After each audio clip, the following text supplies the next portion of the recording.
मेरे ख्याल से तुम लोग कोई 60-70 के करीब हो ना स्टूडेंट्स। 30 ही आए, बाकी का है।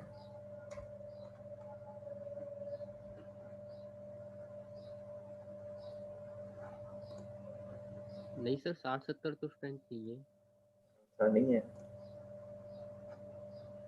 बढ़ा चढ़ा के बोला गया मतलब मुझे। चलो खैर सही है, 32 तो आ गए ना, जिनमें एक मैं भी हूँ। चलो स्टार्ट करते हैं। मुझे बोला गया था कि लेक्चर नंबर चैप्टर नंबर 2 तुम लोगों को करवा दिया गया है, लेकिन स्लाइड्स वगैरह देखी नहीं है तुम लोगों ने शायद अभी।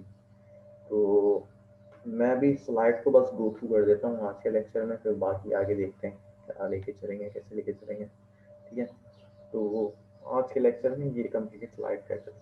सही है। तो प्रोग्रामिंग उसके फंडामेंटल्स अभी बिल्कुल स्टार्ट के अंदर वो देख लेते हैं। इस चैप्टर के 4 मेन ऑब्जेक्टिव्स हैं। स्ट्रक्चर क्या होता है सी का, वेरिएबल और कॉन्स्टेंट्स वगैरह क्या होते हैं, और डेटा टाइप्स वगैरह क्या होती हैं, और एक्सक्यूज मी डिफरेंट। सर, आपकी वॉइस क्लियर नहीं है सर। अब आ रही है आवाज़ सही? नो सर, अभी भी क्लियर नहीं है। क्लियर नहीं है, मैं इसका क्या करूँ? हम्म, ऐसा लग रहा है कि बहुत दूर से जैसे आवाज आ रही है। आप अपना माइक सर करीब कर दें, फिर क्लियर आएगी। अब आ रही है आवाज़ सही? अब थोड़ी बेहतर है सर। चलो अब थोड़ी बेहतर है। ठीक है, तो मैं क्या बता रहा था यार, आज के उस लेक्चर के अंदर ये जो चैप्टर नंबर 2 है, इसके अंदर हम डिफरेंट चीज़ें देखेंगे। ठीक है, तो उसके अंदर जैसे कि सी का स्ट्रक्चर क्या होता है, मतलब कहाँ पे कमेंट आता है, कहाँ पे इंक्लूड होते हैं, लाइब्रेरी वगैरह क्या इंक्लूड हो रही होती है, कहाँ पे हो रही होती है। फंक्शंस क्या होते हैं, एक ऊपर ऊपर से देखेंगे फंक्शंस, वो तो डिटेल में बाद में ही देखेंगे। लेकिन अभी थोड़ा सा एक ओवरव्यू आ जाएगा कि स्ट्रक्चर के अंदर क्या क्या चीज़ें होती हैं एक सी प्रोग्राम बेसिक से। ठीक है, तो इसके अलावा हम लोग वेरिएबल्स और कॉन्स्टेंट्स वगैरह देखेंगे, डेटा टाइप्स देखेंगे, डेटा टाइप्स कौन कौन सी होती हैं हमारे पास अवेलेबल, और वेरिएबल और कॉन्स्टेंट्स इनका मतलब क्या है, वेरिएबल और कॉन्स्टेंट्स का। ठीक है, ऑपरेटर्स भी देखेंगे जैसे एंड और logical operators, greater than, less than, comparison के लिए जो ऑपरेटर्स वगैरह हैं, ये सारी चीज़ें भी देखेंगे इस चैप्टर के अंदर। ठीक है, तो आगे स्टार्ट करते हैं। तो सबसे पहले आ जाओ, सी का हमारे पास स्ट्रक्चर क्या होता है प्रोग्राम का। एक अगर मैं कोई भी प्रोग्राम लिखूं तो उसका स्ट्रक्चर क्या होगा सी के अंदर। सबसे पहले ऊपर की तरफ जो होगा वो इंक्लूड होगा। ठीक है, उसके बाद हमारे पास क्या है, हाँ उसके बाद हम लोगों के पास हैश डिफाइंस वगैरह आ जाएंगे। ठीक है, ये हैश डिफाइंस वगैरह क्या होते हैं, ये डायरेक्टिव्स होते हैं जो कि बस आपने अगर कोई कॉन्स्टेंट्स वगैरह आपने डिक्लेयर करने हैं, जैसे किलोमीटर पर माइल, ये एक कांस्टेंट है, या फिर पाई की value, hash define P I मैं लिख दूँ और स्पेस दे के उसकी वैल्यू लिख दूँ 3.141, और आगे कोई मल्टीपल डिजिट्स का। ठीक है, तो ये मैं कांस्टेंट डिफाइन कर रहा हूँ। तो इसका मतलब क्या होगा, ये कांस्टेंट जब मैं आगे कहीं पे भी कोड में पी आई मैंने कहीं पे भी लिख दिया तो उसका मतलब क्या होगा 3.141। वहाँ पे मुझे हर जगह वो नंबर कॉपी या लिखना नहीं पड़ेगा, मेरे लिए थोड़ी सी आसानी वगैरह आ जाती है। तो हैश डिफाइंस ये आ गया हमारे पास कांस्टेंट डिफाइन करने का तरीका। फिर इसके बाद आ गया इंट मेन वॉइड। इंट क्या है, ये हमारे पास मेन जो है एक फंक्शन है, जहाँ से जब भी कोड स्टार्ट होगा सी का, वो मेन फंक्शन से स्टार्ट होगा। बाकी कहीं पे भी नहीं देगा, सबसे पहले जब भी कोड रन होगा जंप करेगा मेन में, और मेन की भी सबसे पहली लाइन जो भी लिखी हुई है ब्रैकेट के बाद, कर्ली ब्रैकेट के बाद सबसे पहली लाइन। ठीक है, तो इस फंक्शन का, मेन फंक्शन के कुछ इनपुट्स होते हैं और कुछ आउटपुट होते हैं। इस मेन फंक्शन के अंदर एक्सटर्नल इनपुट कुछ भी नहीं आ रहा। ठीक है, लेकिन आउटपुट ये कर रहा है जिसकी डेटा टाइप क्या है, इंटीजर। ठीक है, डेटा टाइप क्या होती है वो थोड़ा सा देख लेते हैं, लेकिन अभी सिर्फ समझने के लिए एक इंटीजर डेटा टाइप का कुछ ये रिटर्न कर रहा है।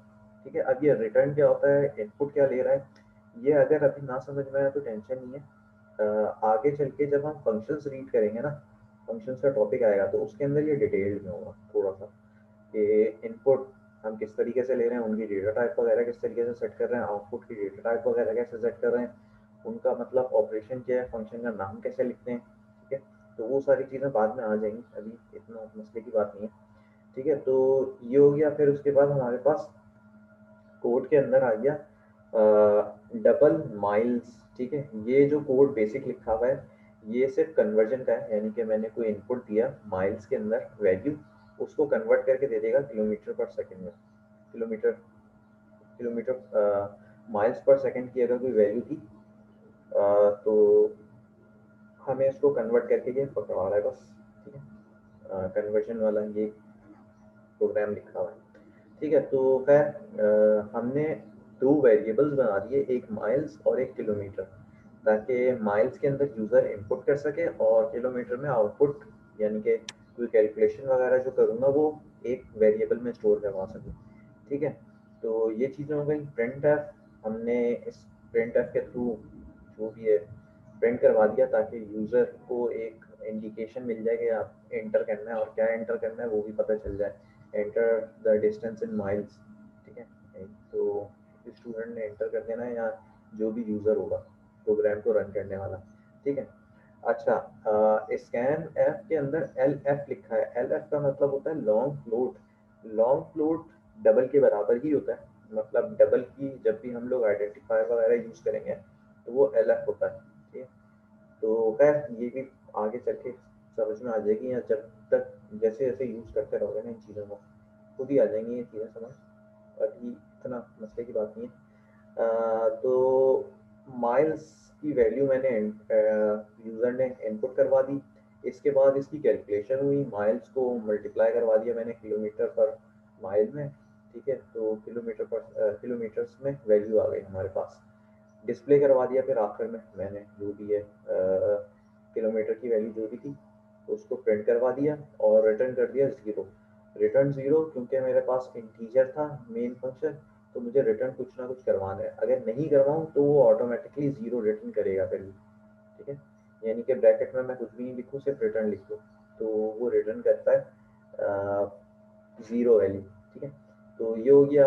कर्ली ब्रैकेट जो होते हैं, कोई भी फंक्शन ओपन जब हो रहा होता है तो वो कर्ली ब्रैकेट से ओपन होता है। जैसे मेन फंक्शन जब भी ओपन हुआ कर्ली ब्रैकेट से ओपन होगा, कर्ली ब्रैकेट से क्लोज होगा। इफ एल्स अगर तुम लोगों ने लैब में देख लिया हो तो इफ एल्स में भी ऐसे ही होता है, जब भी इफ ओपन होगा तो कर्ली ब्रैकेट लगेंगी और क्लोज होगा तो कर्ली ब्रैकेट क्लोज होगी, ठीक है। तो फंक्शन जब भी ओपन हो रहे होते हैं, इसी तरीके से लूप्स में भी होता है। खैर ये चीज़ें देखते हैं आगे। इसके अंदर मेन चीज़ें जो हैं सिंटैक्स की बातें की गई हैं, जैसे कि प्रिंट एफ के अंदर इन्वर्टेड कॉमा में जो कुछ भी लिखा जाएगा वो प्रिंट होगा, ठीक है। तो वो डेटा हमारे पास स्क्रीन पे शो हो रहा होगा, ठीक है। और इसके अलावा कॉमा, ये पंक्चुएशंस जो है ये मतलब सिंटैक्स का वो हिस्सा है। कॉमा लगाना लाजमी है इन्वर्टेड कॉमा के बाद, जब अगर मैं वेरिएबल्स डिफाइन कर रहा हूँ। मल्टीपल वेरिएबल्स है तो हर वेरिएबल कॉमा से सेपरेट भी होंगे, ठीक है। ये बातें भी हो गई। इसके अंदर बाकी कमेंट करने का तरीका क्या है, फॉरवर्ड स्लैश कौन सा होता है जो आगे की तरफ गिर रहा है, ठीक है। फॉरवर्ड स्लैश और स्टैरिक, ये मैंने जब कमेंट लगाया तो ये मल्टीपल लाइंस का कमेंट होता है। एक ही साथ अगर मैं मल्टीपल लाइंस कमेंट करना चाहूँ तो वो इस तरीके से होगा, फॉरवर्ड स्लैश स्टैरिक और आखिर में जाके मैं कहीं और लगा दूँ स्टैरिक और फॉरवर्ड स्लैश एक और। तो यहाँ से मेरे पास कमेंट स्टार्ट हुआ था और यहाँ पे जाके मेरे पास कमेंट एंड हुआ है, ठीक है। तो ये सारी लाइन इन दोनों जो आइडेंटिफायर लगाए मैंने, इन दोनों के दरमियान जितनी भी चीज़ें आ जाएंगी सब कमेंट आउट हो जाएंगी, ठीक है। तो ये कुछ तरीके होते हैं कमेंटिंग के। इसके अलावा अगर सिंगल लाइन कमेंट करना है तो दो बैक स्लैश होता है, फॉरवर्ड स्लैश होता है, फॉरवर्ड स्लैश होता है, ठीक है। दो फॉरवर्ड स्लैश से कमेंट हो जाएगा हमारे पास, फॉरवर्ड स्लैश होता है, ठीक है जी। तो ये चीज़ें हो गई। हमारे पास सी का स्ट्रक्चर क्या होता है। अच्छा, सी के स्ट्रक्चर के बाद आ जाओ मेन फंक्शन। एक अब छोटे सा एग्जांपल देख लेते हैं हेलो वर्ल्ड की। यानी कि कोई भी अगर प्रोग्रामिंग अगर स्टार्ट की जाती है तो सबसे पहला काम यही होता है यार हेलो वर्ल्ड प्रिंट करवा लो, उससे पता चल जाता है सी का मतलब ऑपरेट किस तरीके से हो रहा है, ठीक है। तो इसके अंदर ये जो है सिंगल लाइन कमेंट हुआ हुआ है, दो फॉरवर्ड स्लैश है, सी हेलो वर्ल्ड की एग्जांपल है ये, ठीक है। इसके अंदर क्या हो रहा है, सबसे पहले हम लोगों ने standard input output dot H, ये एक हेडर फाइल है, या हेडर फाइल कह लो या एक वो कह लो लाइब्रेरी, वो इंक्लूड करवाई है मैंने इस पूरे फंक्शन के अंदर, मतलब कोड के अंदर अपने। ठीक है, ये लाइब्रेरी क्या कर रही होती है, ये लाइब्रेरी के बैक में एक कोड लिखा हुआ है। किसने कोड लिखा है, होगा कोई एक नमूना बंदा जिसने हमारे लिए बहुत अच्छी हेल्प कर दी है, वरना हम लोग फिर बैठ जाते हैं। ये ना लिखा हुआ होता तो हम लोगों को इंटरफेस करवाना पड़ता, कीबोर्ड, पीसी का डिस्प्ले, ठीक है, साउंड कार्ड या माउस, ये सारी चीज़ें भी इंटरफेस करवानी पड़ जाती। ठीक है, तो किसी नेक बंदे ने ये हमारे लिए काम कर दिया और इसके अंदर हेड लाइब्रेरी बना के उसने प्रोवाइड कर दी है। इससे क्या होता है, बैक में एक फंक्शन बना हुआ है। वो फंक्शन क्या है, लेट्स से प्रिंटफ एक फंक्शन है। प्रिंटफ क्या करेगा, मेरे स्क्रीन के ऊपर, उसमें बैकग्राउंड में कोड लिखा हुआ है, स्क्रीन के ऊपर कहाँ कैसे क्या चीज़ डिस्प्ले करनी है, बस इनपुट पे बता दो इस फंक्शन के कि क्या डिस्प्ले करवाना है यूज़र ने। यानी कि मैं यूज़र हूँ, इस फंक्शन को मैं चला रहा हूँ, इस फंक्शन का कोड किसने लिखा है, किसी तीसरे बंदे ने लिखा है। ठीक है, तो उसकी लाइब्रेरी बस मैंने इंक्लूड करवाई है और बस मैं काम करना शुरू हो गया हूँ। उस बंदे ने बस मुझे ये डॉक्यूमेंटेशन के थ्रू बता दिया था कि फंक्शन को ऑपरेट कैसे करेंगे इस वाले प्रिंट एफ वाले को। तो उसने बताया जब भी तुम ब्रैकेट के अंदर लिखोगे वो इन्वर्टेड कॉमा में होना चाहिए जो भी प्रिंट करवा रहे हो। अगर बैक स्लैश के साथ कुछ भी लिख रहे हो तो वो स्पेशल वर्क करेगा। यानी कि बैक स्लैश एन का मतलब new line, back slash R का मतलब रिटर्न हो जाएगा कैरेज। जो कैरेज क्या होता है यार, जैसे हम कुछ भी टाइप कर रहे होते हैं ना तो हमारे पास एक कर्सर ब्लिंक हो रहा होता है। यानी कि अगर मैं कुछ भी टाइप करूंगा जहाँ पे वो कर्सर होगा वहाँ पे टाइप होना शुरू होगा। ठीक है, तो इस कर्सर को मैं चाह रहा हूँ कि ये बिल्कुल स्टार्ट में आ जाए लाइन के। तो वो कैरेज रिटर्न वाला काम करता है। बैक स्लैश आर अगर मैं लिखूँ तो वो रिटर्न हो जाएगा, पीछे चले जाएगा वापस, और फिर मैं जब भी टाइप करूँगा तो वो स्टार्ट की लाइन से स्टार्ट होगा। यानी कि मैंने हेलो वर्ल्ड लिखा तो मेरा कर्सर यहाँ पे मिड पे कुछ पहुँच चुका होगा। ठीक है, इस साइड पे कुछ पहुँच चुका होगा कर्सर, और यहाँ पे ब्लिंक हो रहा होगा। अगर मैं यहाँ पे आने के बाद मैं बैक स्लैश आर लिख दूँ तो ये कर्सर जो होगा वो वापस पीछे चले जाएगा एच के पास और ब्लिंक हो रहा होगा। ठीक है, और इसके बाद अगर मैं टाइप कुछ भी करूँगा तो इसके ऊपर रिप्लेस होना शुरू हो जाएगा। अगर मैं ये बैक स्लैश आर ना कहूँ और आगे और भी कुछ लिखूँ तो ये इसके आगे ही लिखना शुरू करेगा। ठीक है, तो मतलब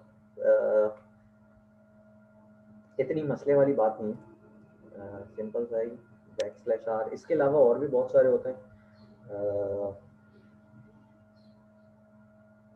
बाद में देखेंगे वो कभी अगर जरूरत पड़ी तो।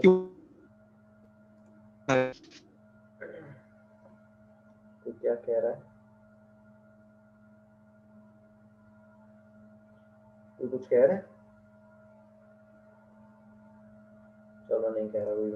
चलो आगे चलते हैं फिर। मेन फंक्शन हो गया ये, और उसकी एक छोटा सा हम लोगों ने वो देख लिया डिटेल। ठीक है, इसके बाद अब आ जाते हैं रिजल्ट। यार आपकी आवाज़ बहुत ज़्यादा कट रही है, मुझे बिल्कुल नहीं समझ में आया क्या बोल रहे हो।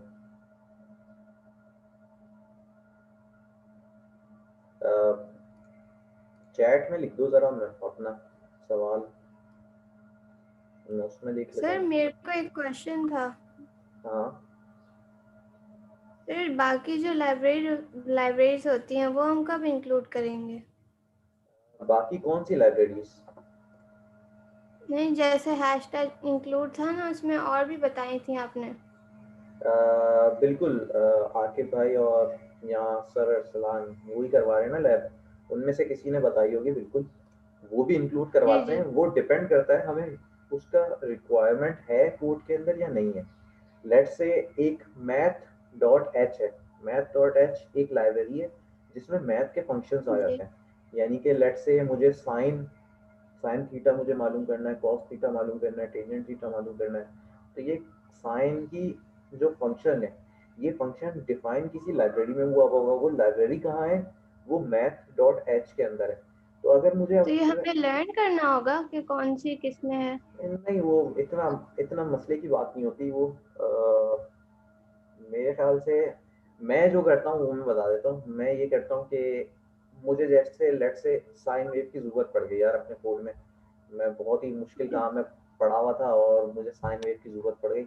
मुझे साइन प्रिंट करना है या डिस्प्ले करवाना है उसका फंक्शन। ठीक है, तो मैंने गूगल खोलना है, उस पर लिखना है यार साइन का ये कैसे होता है।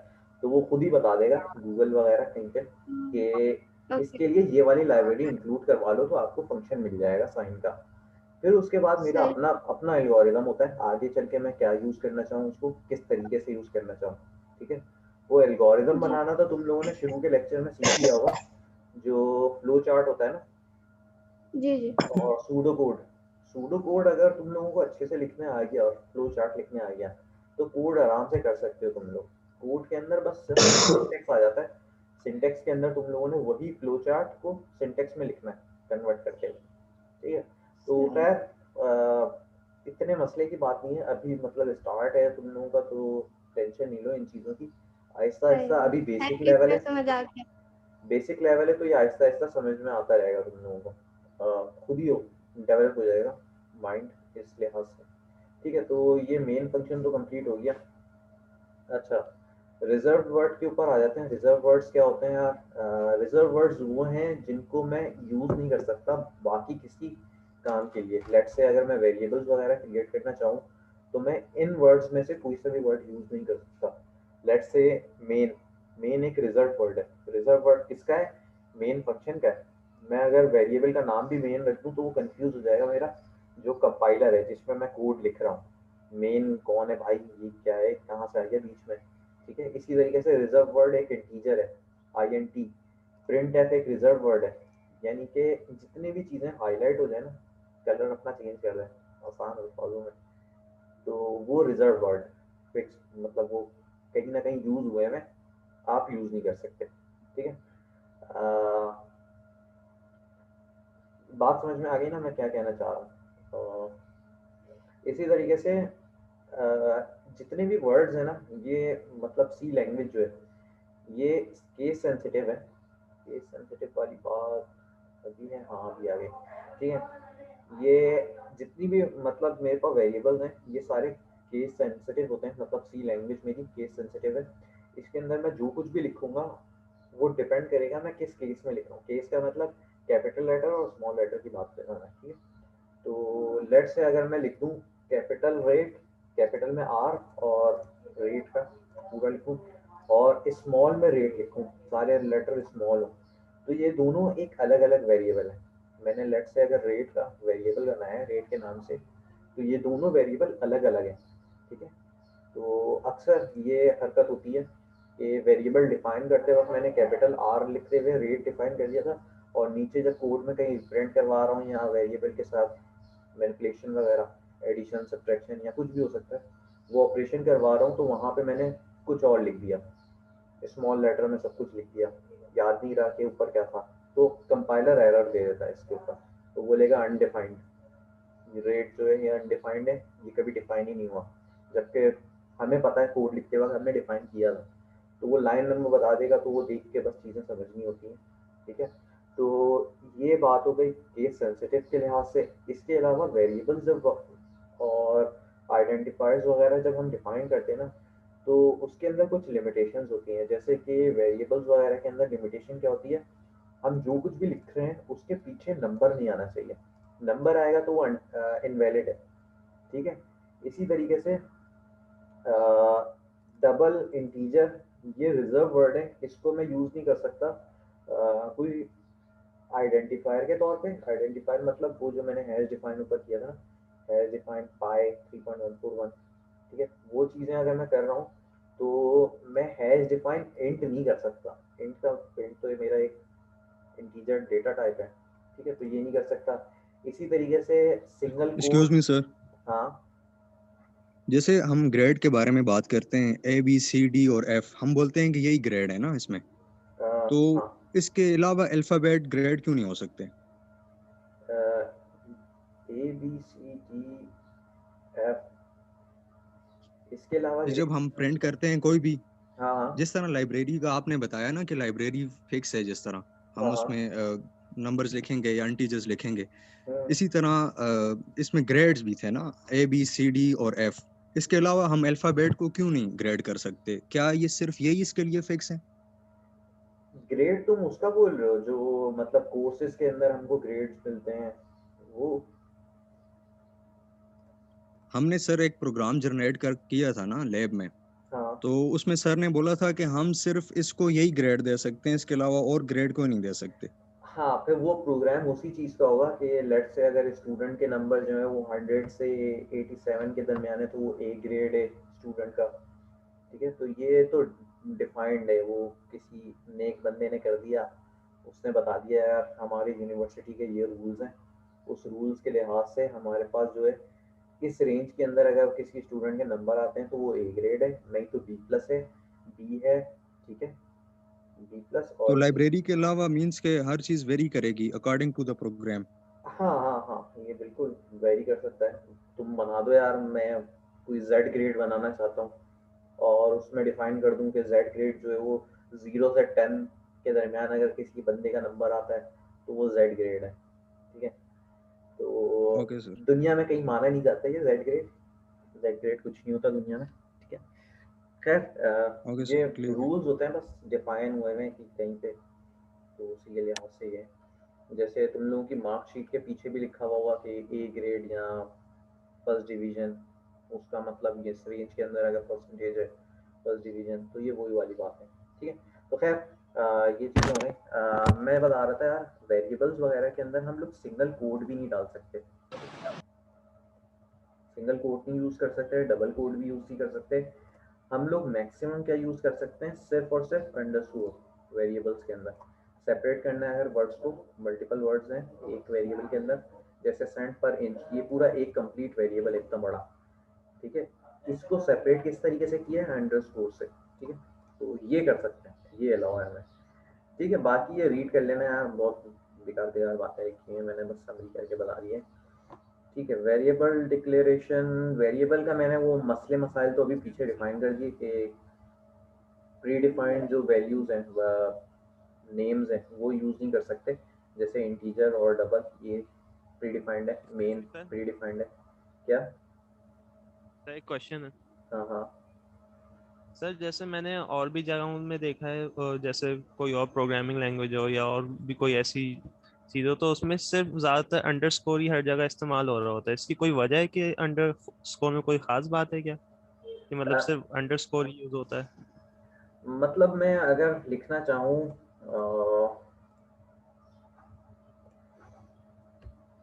न्यू शेयर, मैं ये लिखना चाहूँ लेट से माय फर्स्ट वेरिएबल। ठीक है, ये मेरा एक वेरिएबल है, ये इतना बड़ा। अब इसको मैंने बीच में सेपरेट किससे किया हुआ है, स्पेस से। स्पेस से जब मैं सेपरेट करता हूँ तो ये अलग अलग नाम है। ठीक है, ये एक कंप्लीट नाम नहीं है। अगर इसके पीछे मैं अगर इंटीजर लिख दूँ ना, ठीक है, इंट मैंने लिखा, तो इंट तो मेरे पास एक डेटा टाइप हो गई इस वेरिएबल की। ठीक है, अब माय फर्स्ट वेरिएबल, ये 3 अलग अलग वेरिएबल्स बनाएगा तो नहीं, खैर ये एरर दे देगा, बोलेगा कि माय तक तो ये तुम्हारा एक वेरिएबल बन गया, लेकिन फर्स्ट इसके बीच में कुछ कॉमा तो लगाओ या कुछ लिखो, तो क्या है ये, फर्स्ट के बीच में कुछ है नहीं, स्पेस को वो मतलब कंसीडर नहीं करता। तो सेपरेट करने के लिए 2 डिफरेंट वर्ड मैंने अंडरस्कोर लगा दिया, या मैं ये कर सकता हूँ कि स्पेस ही ना दूँ, फर्स्ट का कैपिटल कर दूँ एफ, वेरिएबल का वी कैपिटल कर दूँ। ठीक है, तो मैं वेरिएबल का नाम ऐसा भी बना सकता हूँ, माय फर्स्ट वेरिएबल। अब इसको पढ़ने में ना थोड़ा सा मुश्किल हो रही है मुझे, ये सेपरेट नहीं हुए हैं वर्ड्स। ठीक है, तो आसानी के लिए लोग क्या करते हैं, अंडरस्कोर यूज कर लेते हैं। ठीक है, माय फर्स्ट वेरिएबल, सेमीकोलन। ठीक है, लाइन जब भी एंड होगी सेमीकोलन लगेगा, सही है ना? तो सर कॉमा भी यूज कर सकते हैं यहाँ पे हाँ, अंडरस्कोर की जगह। अंडरस्कोर की जगह जब कॉमा यूज करोगे तो वो डिफरेंट वेरिएबल बनेंगे। माय एक अलग वेरिएबल होगा, सिर्फ माय। फर्स्ट एक अलग वेरिएबल होगा, और वेरिएबल जो नाम है वो भी एक अलग वेरिएबल होगा। ठीक है, 3 डिफरेंट वेरिएबल बन जाएंगे। मुझे बनाना था सिर्फ एक ही वेरिएबल जिसका नाम क्या हो, माय फर्स्ट वेरिएबल। ठीक है, तो ये बस एक एग्जांपल थी समझाने के लिए। तो खैर वेरिएबल डिक्लेरेशन, उसका सिंटेक्स जो होता है वो किस तरीके से होता है, इंटीजर मैंने लिखा, स्पेस दिया इंटीजर के बाद, और फिर वेरिएबल्स की लिस्ट लिख दी, जैसे कि ए कॉमा बी कॉमा सी, ये 3 वेरिएबल्स बना दिए मैंने। ठीक है, माय फर्स्ट वेरिएबल जो मैंने अभी एक एग्जांपल दी थी वो बना दिया। इसी तरीके से मैं इसकी डेटा टाइप डबल भी कर सकता हूँ, लॉन्ग भी कर सकता हूँ, कैरेक्टर भी कर सकता हूँ, शॉर्ट भी कर सकता हूँ। और बूल एक वेरिएबल होता है, डेटा टाइप होती है जिसके अंदर 1 या 0 मैक्सिमम आ सकता है। मिनिमम 0, मैक्सिमम 1, या तो ट्रू होगा या तो फॉल्स होगा। तो उसकी डेटा टाइप क्या होती है? बूल होती है। बूल होती है या बूलियन होती है, मुझे इसका याद नहीं है, देख लेना, लेकिन होता है ऐसा कुछ बूल नाम का। हाँ बूल होता है, ठीक है जी। सर ये शॉर्ट लॉन्ग और ये डबल वगैरह ये किधर यूज करेंगे? डिपेंड करता है तुम लोगों का मतलब इनपुट वगैरह जो ले रहे हो वो किस साइज का है। लेट्स से तुम लोगों की कैलकुलेशन जो है वो मेगा या गीगा के अंदर आ रही है। लेट्स से तुम लोग लाइट की स्पीड लिखना चाह रहे हो, 3 एक्सपोनेंट 8 होती है ना लाइट की स्पीड मीटर पर सेकेंड। तो ये 3 एक्सपोनेंट 8 का मतलब क्या है? 3 के बाद 8 जीरो। ये इतना बड़ी वैल्यू किस वेरिएबल डेटा टाइप में आ सकती है? वो इंटीजर में तो नहीं आएगी, ठीक है। इंटीजर की अपनी लिमिट होती है तो वो उसके अंदर नहीं आ सकती। तो उसको किसी ना किसी में तो डालना है, तो फिर हम डबल पे चले आते हैं या लॉन्ग के ऊपर चले आते हैं या लॉन्ग डबल पे चले आते हैं, ठीक है। इस तरीके से डिफरेंट डेटा टाइप्स पे चले आते हैं डिपेंडिंग हमारा क्या कोड के अंदर लिख रहे हैं। अगर मैं फ्लोटिंग यानी कि पॉइंट्स के अंदर कोई वैल्यू लिख रहा हूँ तो मैं डबल या फ्लोट यूज कर सकता हूँ सिर्फ। इंटीजर के अंदर पॉइंट के अंदर वैल्यू नहीं आती, ठीक है। सर तो ये जो लाइट की स्पीड है ये उसमें फ्लोट में नहीं लिखी जा सकती? फ्लोट में भी लिखी जा सकती है, वो कोई इशू नहीं है, लेकिन फ्लोट के अंदर बस वो उसकी लिमिट होनी चाहिए, 3 एक्सपोनेंट 8 वो होल्ड कर सके, ठीक है। जैसे कि मैंने लास्ट ईयर जो एग्जांपल दी थी वो उन लोगों को दिया था, दो चार्जेस हैं Q1 और Q2 और इन दोनों के दरमियान कुछ डिस्टेंस है। तो मुझे क्या निकालनी थी? फोर्स निकाल के दे दो तुम लोग। तो फोर्स का फॉर्मूला क्या होता था? K Q1 Q2 divide by R square कुछ होता था ना, या मास के दरमियान होता तो M Q1 Q2 divide by R square. तो जो भी था फॉर्मूला, इसके अंदर जब वैल्यूज निकलती थी ना तो चार्जेस की वैल्यू, इलेक्ट्रॉन की चार्ज की वैल्यू जो होती है वो -13 -16 -19 इस टाइप की कुछ होती हैं वैल्यूज। तो एक्सपोनेंट -19 का मतलब पॉइंट के बाद बहुत सारे जीरो फिर जाके कोई वैल्यू आ रही है। तो वो बहुत सारे जीरो जो है वो लास्ट टाइम स्टूडेंट्स का ये आ रहा था इशू, फ्लोट के अंदर वो डिस्प्ले नहीं हो रहा है। फ्लोट की लिमिट क्या होती है? पॉइंट के बाद 6 डेसिमल प्लेसेस तक वो वैल्यू दिखा सकता है, 6 के बाद वो वैल्यू नहीं दिखाता, ठीक है। तो हम लोग फिर किस पे जाएंगे? डबल या लॉन्ग डबल के ऊपर। हेलो सर हाँ जी। फ्लोट से पहले अगर हम लोग लॉन्ग लगा दें या डबल लगा दें इस तरीके से? हाँ वो कर सकते हैं बिल्कुल। तो यही मैं बता रहा हूँ ना, लॉन्ग डबल मैंने कर दिया ना तो ये उसकी बहुत ही अच्छी खासी रेजोल्यूशन बढ़ गई। मैं बहुत ही छोटा वैल्यू भी ले सकता हूँ, बहुत बड़ी वैल्यू भी ले सकता हूँ, ठीक है। हाँ कुछ कुछ कह रहा था, नहीं कह रहा था कुछ, क्यों चलो। सर? हाँ हाँ हाँ एक्सक्यूज मी सर। हाँ बोलो। सर वो सर ने बताया था कि जैसे अगर इंटीजर में कोई बड़ी वैल्यू सेव करनी हो तो उसके लिए लॉन्ग लॉन्ग इंट लिखते हैं, हाँ बिल्कुल लिख सकते हैं। 2 बार लॉन्ग लिखते हैं उसके लिए। हाँ तो क्या डबल और ये फ्लोट और CHAR इन सब के लिए ये यूज होता है लॉन्ग लॉन्ग, या सिर्फ एक बार लॉन्ग होता है? कैरेक्टर के ऊपर मैंने चला के नहीं देखा, ऐसी हरकतें नहीं की मैंने कैरेक्टर के ऊपर। मैंने डबल के ऊपर करके देखा है और इंटीजर मतलब लॉन्ग इंट कर दो, लॉन्ग डबल कर दो, ये मैंने करके देखा है, ये चलता है, इसमें कोई एरर नहीं आता। और इससे मतलब आपकी सर रेंज जो है ना वो बढ़ जाती है। सिंगल लॉन्ग क्या? सिंगल लॉन्ग लिखें या डबल लॉन्ग लिखें तो आंसर आ जाएगा? हाँ नहीं आया तो फिर डबल लिख लेना, कर देना, बढ़ा देना यार। तो खैर सिर्फ अभी यहीं तक ही रहते हैं, ज़्यादा कॉम्प्लिकेट नहीं करते, ठीक है। वेरिएबल डिक्लेरेशन हो गई, डेटा टाइप्स के ऊपर आ जाते हैं। डेटा टाइप्स तो मैंने बता दी ना, इंटीजर, फ्लोट, कैरेक्टर, ये सारी चीज़ें होती हैं, ठीक है। ये सारी तो बातें हो चुकी हैं। डेटा टाइप्स में और तो कुछ बताने का नहीं है।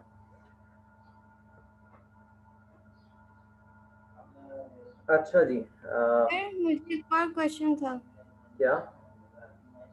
फिर जो हम लोग फॉर एग्जांपल हमने एक सी प्रोग्राम बनाया जिसमें ना वेरिएबल्स की वैल्यू इनपुट यूज़र करेगा, तो हम लोग इसमें जो डिवीजन होगी उसमें, तो जो आंसर आएगा वो होल नंबर भी हो सकता है और डेसिमल भी हो सकता है।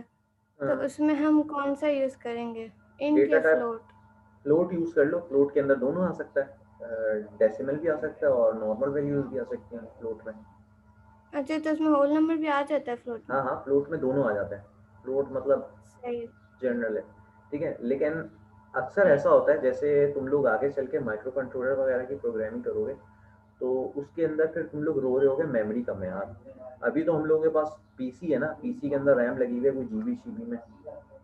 मेरे पास अभी लैपटॉप में 8 GB रैम है, तो 8 GB रैम के लिहाज से भाई मेरे पास बहुत स्पेस है, फ्लोट में यूज़ कर सकता हूँ, मेरे पास बहुत मार्जिन है रैम के अंदर। मैं लॉन्ग डबल भी यूज़ कर सकता हूँ, बहुत मार्जिन है मेरे पास, ठीक है।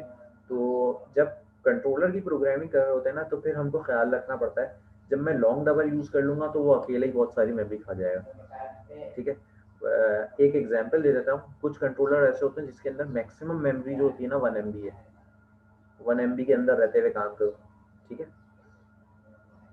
तो खैर सर ये लिमिटेशन कंट्रोलर आप किस चीज के कंट्रोलर के बारे में बात कर रहे हैं? माइक्रो कंट्रोलर या माइक्रो प्रोसेसर्स वगैरह की बात कर रहा हूँ मैं, ठीक है। Okay sir. सर ठीक है। अनसाइंड और साइंड क्या होता है? अनसाइंड क्या होता है वो मैं बता देता हूँ।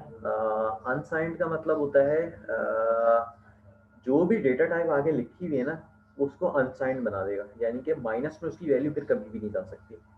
यानी कि अगर कभी यूजर एंटर कर देना -1 या -10 तो वो उसको जीरो बना देगा, तो उसको कंसिडर करेगा जीरो है। सर तो ये होता कैसे, बस वो इंट के आगे अनसाइंड लगा लिख दें तो हाँ, हो जाएगा? एंड के पीछे ना अनसाइंड लिख दो, जैसे शॉर्ट के पीछे अनसाइंड लिखा हुआ है ना, ओके ठीक है। सर। इसी तरीके से अनसाइंड फ्लोट भी हो जाएगा, अनसाइंड डबल भी हो जाएगा, अनसाइंड कैरेक्टर भी हो जाएगा, सब हो सकते हैं unsigned, ठीक है ना। तो उसकी टेंशन की बात नहीं है दोबारा से। अच्छा आगे चलते हैं, ये भी हो गया। अच्छा, डेटा टाइप कैरेक्टर्स की ये हमारे पास एक होता है चार्ट जिसको हम लोग कहते हैं एस्की चार्ट, ASCII, ठीक है। एस्की चार्ट के अंदर क्या होता है, हमारे पास डिफरेंट कैरेक्टर्स मौजूद होते हैं। हम लोग वो लिखते हैं ना \n, \n क्या होता है, होम या न्यू लाइन होती है ना, ठीक है। न्यू लाइन होती है ना, तो \n का मतलब होता है लाइन फीड, \n का मतलब होता है 10 हेक्स की वैल्यू, ठीक है। लाइन फीड एलएफ कैरेक्टर के अंदर जो सर इसको एलएफ थोड़ा जूम कर देंगे? बिल्कुल मैं थोड़ा सा जूम कर देता हूँ। अभी मैंने दिखाया था ना कि जब प्रिंट एफ के अंदर हम लोग \n लिख रहे होते हैं तो लाइन फीड होता है, तो \n की वजह से स्पेशल कैरेक्टर हम लोग प्रिंट करवाना चाह रहे हैं। बैक / जो काम करता है ना वो स्पेशल कैरेक्टर प्रिंट करवाने का काम करता है। तो \, के आगे जब मैंने n लिखा तो वो न्यू लाइन प्रिंट होगी, यानी कि 10 हेक्साडेसिमल की वैल्यू 10, ठीक है। वो अगर नहीं समझ में आया तो टेंशन नहीं है, \n ही करना। ये जब कैरेक्टर्स वगैरह की जब बारी आएंगी ना तो उसके अंदर थोड़ा सा देख लेंगे, जब कैरेक्टर्स वगैरह प्रिंट करवा रहे होते हैं। एसपी कोड काम की चीज़ है, ठीक है। तो जब हम थोड़ा सा और डिटेल में कोड्स वगैरह देखेंगे तो उस पर मैं दोबारा इसके ऊपर वापस लेके आऊँगा, ठीक है। तो अभी इतनी टेंशन की जरूरत नहीं है। अच्छा जी, अच्छा ये क्या है, असाइनमेंट स्टेटमेंट या वही इक्वल्स टू होती है, यानी कि ये जो कुछ भी कैलकुलेशन हो रही है ये असाइन कर दे इसकी रिजल्ट KMS के अंदर, ठीक है। इक्वल्स टू जो है ये असाइनमेंट स्टेटमेंट हो गई, ऐड सब्ट्रैक्ट जो भी कर रहा है आसान अल्फाजों में ये बता दिया। इसके आगे चलते हैं। अच्छा ये हमारे पास फंक्शन है printf, इस फंक्शन के आर्ग्यूमेंट्स कुछ होंगे, ठीक है, यानी कि इनपुट्स हम कुछ दे रहे हैं। उन इनपुट्स में क्या आ गया, एक फॉर्मेट स्ट्रिंग जो कि मैंने बता दिया that's equal %f kilometre. Sir क्या सर ये आप नेक्स्ट असाइनमेंट समझा रहे हैं? नहीं नहीं, असाइनमेंट तो नहीं समझा रहा मैं, ओके। लेक्चर कंटिन्यू, बेसिक है। बेसिक समझा रहा हूँ, ठीक है जी। प्रिंट एफ के अंदर ये बहुत सारी चीज़ें लिखी हुई हैं खतरनाक सी, और ये इन्वर्टेड कॉमा में जो कुछ भी होता है वो प्रिंट हो जाता है हमारे पास डिस्प्ले पे। प्रिंट लिस्ट का ये जो है वेरिएबल लिस्ट, वो वेरिएबल लिस्ट यहाँ पे मैं लिखूंगा इन्वर्टेड कॉमा के बाद एक कॉमा से सेपरेट करूंगा और फिर लिस्ट लिख दूंगा वेरिएबल्स की। अगर मल्टीपल वेरिएबल्स हैं तो उसके आइडेंटिफायर्स भी होने चाहिए इसके अंदर, स्ट्रिंग के अंदर। जैसे परसेंटेज एफ जो है उसके अंदर किसका डेटा आके स्टोर होगा, उसके अंदर इसका डेटा आके स्टोर होगा। KMS की वैल्यू उठेगी इस परसेंटेज एफ पे आ जाएगी। अगर मैं आगे चल के कहीं लिख दूँ परसेंटेज डी और इधर कॉमा लिख दूँ ए, तो इसके अंदर क्या होता है, ए कभी भी इसके अंदर जाके स्टोर नहीं होगा, हमेशा ये लाइन वाइज होता है। यानी कि इस स्ट्रिंग में सबसे पहले परसेंटेज एफ आया तो परसेंटेज एफ आया तो ये सबसे पहला वेरिएबल देखेगा। दूसरी दफ़ा में ये परसेंटेज डी आया तो दूसरी दफ़ा में दूसरा वेरिएबल देखेगा। ठीक है ना, तो ये इस तरीके से चल रहा होता है। सही है, तो ये भी हो गई बात है। सर जी आप स्टेप रिपीट करेंगे जरा? सर ये स्टेप रिपीट करें। यार ये मैंने परसेंटेज एफ वाली जो सिंपल सी बात की है। जैसे ये जो एक लिखा हुआ है ना प्रिंट एफ के अंदर that equals to percentage F kilometres dot backslash N, ये मैंने एक लिखी लाइन।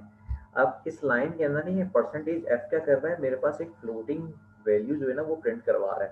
फ्लोटिंग वैल्यू आ कहाँ से रही है, वो आ रही है इस वेरिएबल के अंदर से। ठीक है, वो वेरिएबल की वैल्यू जो भी होती है वो उठ के इधर प्रिंट हो जाती है।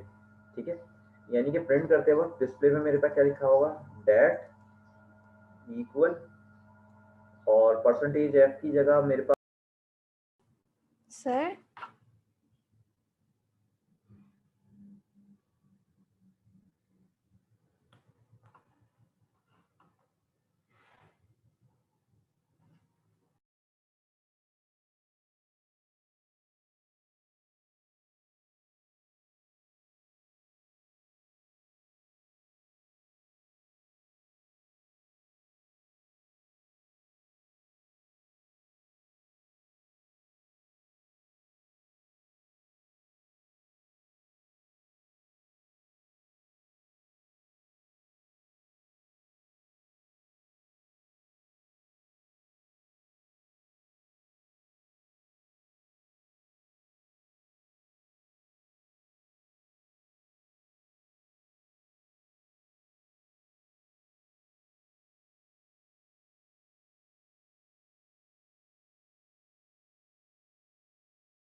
चलो यार मेजॉरिटी तो आ गए, तो स्टार्ट करते हैं दोबारा से।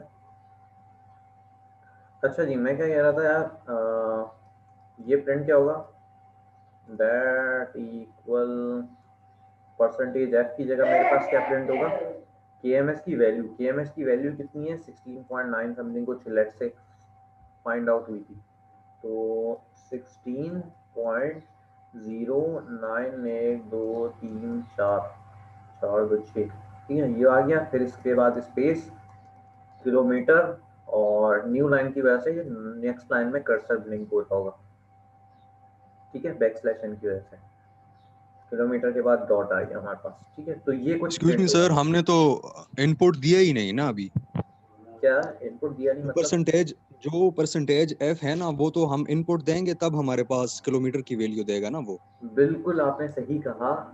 ये जो है लाइन मैंने उठाई हुई है, पीछे जो एग्जांपल दिखाई थी ना अभी मैंने, जो बिल्कुल स्टार्ट में, वहां से लाइन उठाई हुई है। सिर्फ मैं इस लाइन को समझाने की कोशिश कर रहा हूँ। ठीक है, मतलब उस प्रोग्राम के अंदर लेट से हो चुका था, कुछ ना कुछ कैलकुलेशन भी हो चुकी थी, वो सारी चीजें पीछे की भूल जाओ। ठीक है, लेट से वो कोड जो है इस लाइन पे आके पहुंच चुका है, तो इस लाइन के ऊपर क्या ऑपरेशन होगा वो देख रहा हूँ मैं अभी। सही है ना, ठीक है। यस सर, ठीक है सर। मतलब मैं जो कह रहा हूँ, मैं ये कह रहा हूँ कि कहाँ गया वो अच्छे एग्जाम्पल, ये वाली एग्जाम्पल थी। इस एग्जाम्पल के अंदर ना ये वाली जो लाइन है बिल्कुल सेकंड लास्ट लाइन, मैंने सिर्फ इस लाइन को कॉपी की है और कॉपी करके नीचे स्लाइड पे ले आया हूँ। और बताने की कोशिश कर रहा हूँ इस लाइन में क्या क्या हो रहा है, ठीक है, थोड़ा सा डिटेल में। यस सर, ठीक है सर। चलो यार, तो आपको समझ में आ गया। अच्छा जी, तो ये हो गई बात। तो मतलब इनपुट आ चुका है, कैलकुलेशन भी हो चुकी है, परसेंटेज एफ के लिए वैल्यू भी रेडी है, यानी कि KMS के अंदर कोई ना कोई उसके अंदर रिजल्ट मौजूद है।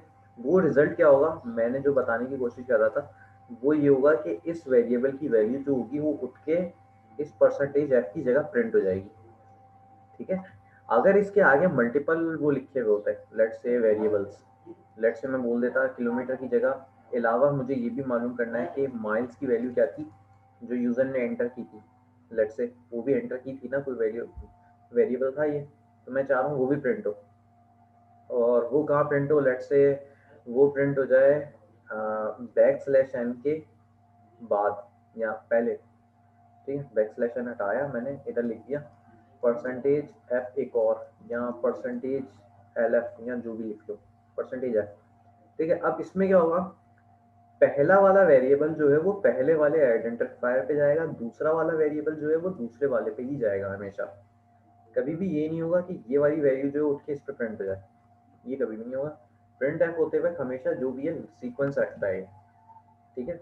यानी कि अगर मेरे पास सबसे पहला परसेंटेज एफ आया तो उसने चेक किया सबसे पहला मेरे पास लिस्ट के अंदर कौन सा वेरिएबल है, जो भी लिस्ट के अंदर वेरिएबल सबसे पहला था उसकी वैल्यू प्रिंट कर देगा इधर। फिर उसके बाद देखेगा दूसरा वेरिएबल आ गया यानी कि उसका आइडेंटिफायर, तो ढूंढेगा मेरे पास लिस्ट में दूसरे वेरिएबल का नाम क्या है, उसके अंदर वैल्यू क्या है, वो प्रिंट कर देगा इधर, ठीक है। इसी तरीके से अगर और भी हो 4-5 और हो तो वो उसी तरीके से लाइन से प्रिंट करेगा। मेन जो बताने का मकसद था वो ये था, ठीक है। तो यहाँ पर इसकी बात एंड करते हैं, और ये सारी बातें तो हो गई हैं। इसके अंदर प्लेस होल्डर कहलाता है यार, परसेंटेज है, सॉरी आइडेंटिफायर में कह रहा हूँ, ठीक है। परसेंटेज है जो है वो प्लेस होल्डर कहलाता है। टर्म्स मुझे याद नहीं रहती, तुम लोगों को भी याद नहीं रखनी चाहिए, ठीक है ना। तो खैर आगे चलते हैं। इसी तरीके से प्लेस होल्डर्स जो हैं वो डिफरेंट डेटा टाइप के डिफरेंट होते हैं। 3 मेन जो है वो यही है, परसेंटेज C, परसेंटेज D और परसेंटेज F, ठीक है। तीनों डिफरेंट डेटा टाइप्स के लिए यही 3 मेन डिफरेंट डेटा टाइप होती हैं। बाकी इसके अंदर आ जाता है, F के अंदर डबल भी आ जाता है, फ्लोट भी होता है, D के अंदर लॉन्ग भी होता है और इंटीजर भी होता है, कैरेक्टर अकेला ही होता है बेचारा वो अच्छे से, ठीक है। तो जितने भी होंगे चाहे इंटीजर हो या लॉन्ग हो, उनके लिए क्या कौन सा यूज होगा, परसेंटेज D यूज होगा, ठीक है। वो टेंशन की बात नहीं है, प्लेस होल्डर्स जो है वो इन दोनों के लिए सेम है। इसी तरीके से जब मेरे पास पॉइंट्स में वैल्यू आ रही है तो डेसिमल वैल्यूज के लिए हमारे पास float double 2 different data type है, लेकिन उन दोनों के प्लेस होल्डर जो है वो एक ही है, परसेंटेज F, ठीक है सर। हाँ जी सर ये मतलब आप कह रहे हैं कि जैसे हम लोग लॉन्ग इंटीजर भी लिख सकते हैं और खाली लॉन्ग भी लिख सकते हैं। हाँ ओके सर। ठीक है। तो खैर ये सारी चीज़ें हो गई। अच्छा, अब इसके अंदर एक नई चीज़ इस टेबल के अंदर देखने को मिल रही है। अगर मैं चाह रहा हूँ कि जो भी मेरे पास डेसिमल की वैल्यू है वो हमेशा जो प्रिंट हो वो 2 डेसिमल प्लेसेस तक हो, डेसिमल प्लेसेस तक है, 2 डिजिट हो प्रिंट। यानी कि लेट्स से अगर मेरे पास कोई एप्लीकेशन थी या प्रोग्राम लिखने को दे दिया किसी ने, उसने बोला कि टाइम प्रिंट करवाओ, टाइम जो प्रिंट करवाओ वो किस तरीके से करवाओ, बीच में कॉलन होना चाहिए। सर हाँ एक्सक्यूज मी सर। हाँ हाँ सर हमारी कैलकुलस की क्लास है, वो मैम का मैसेज आ गया क्लास का। 3 मिनट है यार वैसे, तो ये वाली स्लाइड कंप्लीट कर लेता हूँ फिर चले जाना। सही सही है ना। चलो लेट्स से मिनट है यार और ये सेकंड, कोई एग्जांपल दे दी गई किसी ने, उसमें बोला गया कि आवर, मिनट और सेकंड इस तरीके से डिस्प्ले करवाओ। शुरू में 0 भी आना चाहिए, यानी कि 3 0 आए, 0 3 आए, 0 1 आए, 0 5 है फर्स्ट सेकंड जो है, ठीक है। अगर ये 25 हो गई वैल्यू तो फिर तो 0 रिप्लेस हो जाए 2 वगैरह से। तो इस तरीके से जब डिस्प्ले करवाना होता है ना तो हम क्या लिखेंगे, परसेंटेज 2D। ये 2 क्या करेगा, जो भी डेसिमल की वैल्यू प्रिंट कर रहा है, इंटीजर की वैल्यू, उसको 2 डिजिट्स में प्लेस करेगा, हमेशा प्रिंट करेगा। यानी कि अगर सिंगल डिजिट की वैल्यू है D के अंदर, यानी कि किसी वेरिएबल में लेट्स से 3 वैल्यू रखी हुई थी उस डिजिट के अंदर, वेरिएबल के अंदर, तो उसके पीछे ऑटोमेटिकली ये खुद ही 0 लगा देगा प्रिंट करते वक्त। तो ये इसमें बताया गया है। 4D 5D 6D 1D कुछ भी हो सकता है, मैं किसी में भी प्रिंट करवा सकता हूँ इसकी वैल्यू। जब मैंने 4D प्रिंट करवाया तो 2 3 4 मेरे पास वैल्यू थी, 2 3 4 से पीछे इसने 0 लगा दिया। 5 डिजिट के अंदर प्लेस करवाया तो 4 3 2 के पीछे 2 0 और लगा दिए इसने। 0 लगाने से पीछे की साइड पे कोई फर्क पड़ने वाला नहीं है, ठीक है। अगर मैंने LD है 1D है या LD है जो भी है वो लिखूं तो उसके अंदर क्या होता है, जितनी भी वैल्यूज है ना वो पूरी प्रिंट होगी, फिर चाहे वो 3 डिजिट हो या 15 डिजिट हो, पूरी प्रिंट होंगी, कम से कम 1 तो होगी, ठीक है। सर इससे फायदा क्या होगा? इससे फायदा यही होता है बस फॉर्मेटिंग, ये जो मैंने बताया ना एग्जाम्पल, किसी ने बोल दिया यार मुझे हमेशा यही चाहिए यार प्रिंट होते वक्त, वरना अगर तुम लोग नॉर्मल लिख दोगे तो किस टाइप का प्रिंट होगा, वो हमेशा इस तरीके से प्रिंट होगा। 3:01 हो रहे तो इस तरीके से प्रिंट हो रहा होगा। अब तुम्हारे नंबर ना कट जाए, क्योंकि बोला गया था कि उसके पीछे जीरो भी पीछे लगा हुआ होना चाहिए, तो तुम लोग फिर इस तरीके से लिखोगे प्रिंट करवाते वक्त %2D। बस ये थोड़े से शशके समझ लो यार, शशके हैं डिस्प्ले करवाते वक्त के, ठीक है। तो खैर अगर सर हाँ हाँ, अगर सिर्फ %d हो तो क्या उसमें बस एक ही नंबर आएगा? परसेंटेज सिर्फ डी हो, मतलब 2 नहीं लिखा हुआ, तो उसके अंदर जी। लेट से वैल्यू जो थी वेरिएबल के अंदर 245 थी, तो पूरी की पूरी प्रिंट होगी 245। तो फिर सर %d और %ld में क्या डिफरेंस हो गया? LD के अंदर बस वो लॉन्ग डेसिमल का मतलब होता है, लॉन्ग इंटीजर, या LD कर लो या D कह लो, दोनों एक ही बात है तकरीबन, प्लेस होल्डर्स दोनों सेम है। लेकिन 2 का मकसद तो समझ में आ गया ना, 2 या 3 लिखने का मकसद, मतलब 3 डेसिमल प्लेसेस तक हमेशा प्रिंट होगा, चाहे वेरिएबल के अंदर वैल्यू 1 डेसिमल प्लेस हो या 5 डेसिमल प्लेस हो, हमेशा प्रिंट जो होगा वो मिनिमम जो होगा एटलीस्ट 3 डेसिमल तो हो गई अगर मैंने 3 लिखा है। इसी तरीके से सर एक क्या तो ऊपर जो प्रोग्राम बना था उसमें scanf में %lf था, मगर नीचे प्रिंट कराते सिर्फ %f था, तो फिर ये सिर्फ scanf में ये l पूरा लिखा जाए? हाँ, डबल के लिए जो होता है वो LF यूज होता है स्कैन एफ के अंदर, ठीक है।